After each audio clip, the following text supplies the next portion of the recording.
அந்த பயம் உங்களுக்கு இருக்கட்டும். ஹலோ,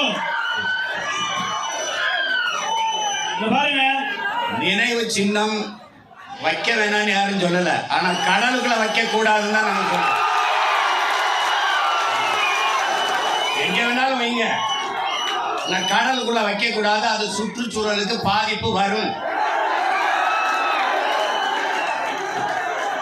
நீங்க கத்திரியில உங்களுக்கும் சேர்த்தா நாங்க பேசிக்கோம். கொஞ்சம் அமைதியா இருங்க. 8551.13 சதுர மீட்டரை நீங்க எடுக்கிறீங்க கடல்ல கரையில. அதுக்குள்ள போய் நீங்க பேனா வைக்கணும்னா கடலை கொட்டணும், மண்ணை கொட்டணும், அது அழுத்தம் வரும். அதனால அங்க இருக்கிற பவளப்பாறைகள் பாதிக்கப்படும். உனக்கு எதை பத்தி அக்கறை இருந்திருக்கு? உனக்கு எதை பத்தி அக்கறை இருக்கு? உங்களை கடற்கரையில புதைக்க விட்டது தப்பு, சரிதா? கடற்கரையில புதைக்க நீங்க ஒரு பேனா வை, நான் வந்து உடைக்கிறேன்.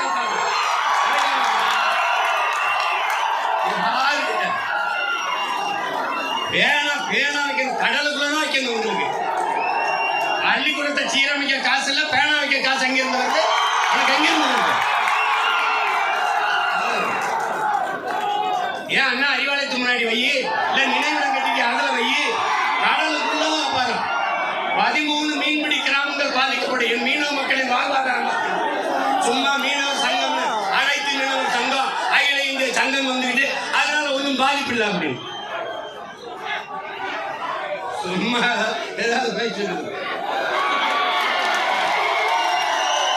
நீ போச்சோன்னா நான் போயிடுவேனா? நீ போச்சோன்னா நான் போயிடுவேனா? நீங்க போச்சோன்னா நான் போயிடுவேனா?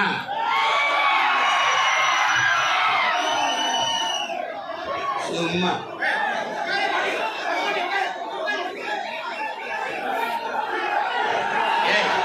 நீ எதையா பேசுகிற சும்மா அவனா ஒரு காணொலியை போட்டுக்கிட்டவன்.